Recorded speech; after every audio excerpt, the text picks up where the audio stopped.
இந்த அருமையான கூட்டத்திற்கு தலைமை பொறுப்பை ஏற்றி நடத்தி கொண்டிருக்கின்ற என்னுடைய பாசத்திற்குரிய நண்பர் என்று சொல்வதா, தோழர் என்று சொல்வதா, அல்லது தலைவர் என்று சொல்வதா, எப்படி சொல்வது என்று எனக்கு தெரியவில்லை. காரணம், செல்வ பெருந்தகை என்பது இன்று மட்டுமல்ல, கடந்த சில வருடங்களாகவே என் உள்ளத்தில் நிறைந்திருக்கின்ற பெயர்களில் அதுவும் உண்டு. எனக்கு இங்கே மிகவும் பெரிய சந்தோஷம் என்னவென்று சொன்னால், தலைவராக செல்வ பெருந்தகை அவர்களும், சட்டமன்ற தலைவராக நம்முடைய ராஜேஷ் அவர்களும் வந்திருப்பது எனக்கு மகிழ்ச்சியை தருகின்றது. ஏனென்று சொன்னால், இரண்டு பேரும் கட்சிக்காக உழைத்தவர்கள். எனக்கு ராஜேஷை முதல் முறை நான் தலைவராக வருவது கிட்டத்தட்ட 20 வருஷம் இருக்கின்றன. உடனே ராஜேஷ் என்ன வயசுலாம் யோசிக்காதீங்க. 20-25 வருடங்களுக்கு முன்பு முதலாக நான் தலைவராக வந்தபோது கன்னியாகுமரி மாவட்டத்திற்கு போகும்போதெல்லாம் ராஜேஷ் அவர்கள் நடைபெறுகின்ற கூட்டத்திற்கெல்லாம் மேடைக்கு வரமாட்டார். ஒரு 50-100 பேரோடு எப்போது வந்து முன் வரிசையில் கீழே உட்கார்ந்து கொண்டு ஆவலோடு கேட்பார். நான் கூட அப்ப அசோக் சாலமனிடம் கேட்டேன், யார் இந்த இளைஞர்? இல்லையா, கட்சியில் ரொம்ப வேகமா இருக்கிறது, நல்லா வேலை செய்வார். நான் அப்போது நினைத்தேன், இது போன்ற ஆட்கள் பெரிய அளவிலே வர வேண்டும் என்று. சட்டமன்ற உறுப்பினராக வந்தவுடனேயே எனக்கு மிகவும் சந்தோஷம். இப்போது அதைவிட சந்தோஷம். சில பேர் நினைத்துக் கொண்டிருக்கின்றார்கள், இலக்கும் உங்களுக்கு கொஞ்சம் வருத்தம். ஏன்னா சட்டமன்ற காங்கிரஸ் தலைவராக வர இல்லை. பொறுத்தவரையில் நான் அதற்கு ஆசை, எம்எல்ஏவாக வருவதற்கே ஆசைப்படவில்லை, உங்களுக்கு தெரியும்.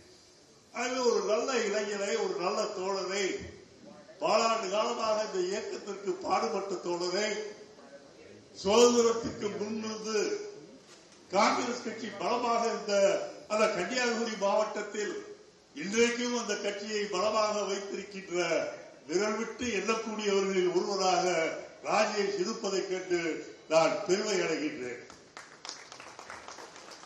செல்வ பெருந்தகையை பற்றி சொல்ல வேண்டாம்.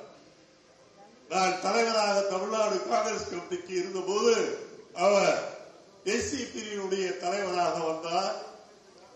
வந்தவுடனேயே ஒரு 2 மாதத்தில் எனக்கு கொஞ்சம் வருத்தமாக போய்விட்டது.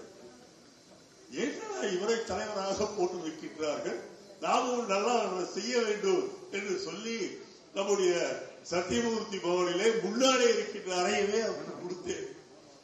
வேலை செய்ததால் எனக்கு கோபம் வரவில்லை, அதிகமாக வேலை செய்ததால் எனக்கு கொஞ்சம் வேகம்.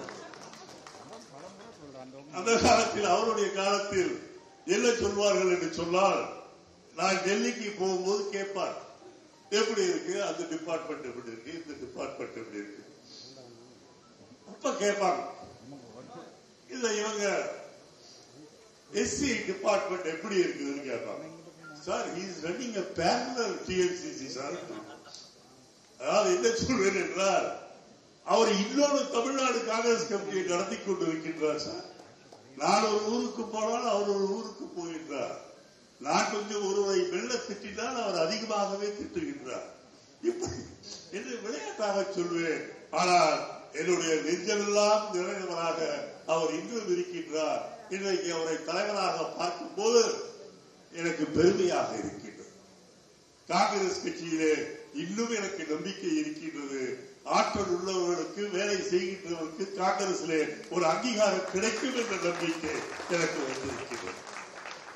அது மட்டுமல்ல, கடந்த 10-15 நாட்களாக நம்முடைய இளம் தலைவர் ராகுல் காந்தி அவர்களும், நம்முடைய பிரியங்கா அவர்களும், நம்முடைய தலைவர் கார்கே அவர்களும் பேசுகின்ற பேச்சை பார்த்தால், ஜவஹர்லால் நேருவிலே இருந்து சுபாஷ் சந்திர போஸிலே இருந்து ஒவ்வொருவராக நமக்கு ஞாபகத்துக்கு வருகின்றார்கள். காரணம், அவ்வளவு ஆக்ரோஷமாக பேசிக் கொண்டிருக்கின்றார்.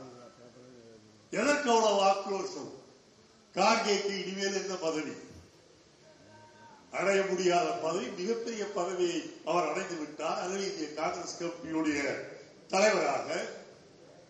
ராகுல் காந்தி அவர்களுக்கு எந்த பதவியை வேண்டுமானாலும் எப்போதும் எடுத்துக் கொள்ளலாம். பிரியங்காவிற்கும் அதே இதுதான். இருந்தாலும் ஏன் அவர்கள் இதை செய்கின்றார்கள் என்றால், நம்முடைய வாழ்நாளில் காங்கிரஸை மீண்டும் அரியணையிலே ஏற்றி அமர வைத்து விட்டு செல்ல வேண்டும் என்ற அந்த உறுதியின் காரணமாகத்தான் பொய்யிலே பிறந்து பொய்யிலே வளர்ந்து பொய்யை பேசுவதாக தொழிலாக கொண்ட இந்த கேடி பேடியை எதிர்த்து வீட்டுக்கு அனுப்ப வேண்டும் என்பதிலே அவர்கள் உற்சாக கேட்கின்றார். இந்த மோடியை அனுப்பவில்லை என்றால் இந்த நாடு எவ்வளவு சில்லாபலமாகிவிடும் என்பதை நீங்கள் யோசித்து பார்க்க வேண்டும். இந்த 15 நாட்களாக எவ்வளவு பெரிய பொய்யை இந்த மனிதர் சொல்லிக்கொண்டே இருக்கின்றார் என்று பாருங்கள். முகம் வேறு மாறிக்கொண்டே வருகின்றது. முன்பு பார்த்த முகம் ஒரு மாதிரி இருந்தது, இப்போது பார்த்த முகம் என்று சொன்னார் இரவிலே வருகின்ற பேய்களை போல இருக்கின்றது. தலையிலையும் வெள்ள முடி, புருவத்திலும் வெள்ள முடி, எல்லா இடத்திலேயும் வெள்ளை இருக்கின்றது, உள்ளத்தை தவிர. ஆக அந்த மனிதனை வீட்டுக்கு அனுப்ப வேண்டும் என்பதை விட நாட்டை விட்டு துரத்த வேண்டும். 2 எருமை மாடுகள் இருக்கின்றன. காங்கிரஸ்காரன் பார்த்தால் ஒரு எருமை மாட்டை எடுத்துக்கொண்டு போய் முஸ்லிம்களிடம் கொடுத்து விடுவார் என்று சொல்கின்றாரே. காங்கிரஸ்காரனுக்கு எருமைகளை பற்றி கவலை கிடையாது. வெறிபிடித்த ஒரு நாய் இந்தியா முழுவதும் சுற்றிக் கொண்டிருக்கின்றது. அந்த நாயை அடித்து விரட்ட வேண்டும் என்பதுதான் என்னுடைய அக்கறை. வெறிபிடித்த நாய் யார் யாரையோ நாய்கள் புதிதாக ஏண்டா கடிக்க ஆரம்பித்திருக்கின்றது என்று சொன்னார். டெல்லியில உட்கார்ந்திருக்க கடிப்பது எப்படி என்று சொல்லி தந்திருக்கின்றார். அந்த வகையில் அவனுக்கு கீழ் வருகின்ற இந்த நாய்கள் அதை செய்கின்றன என்றுதான் எனக்கு புரிகிறது.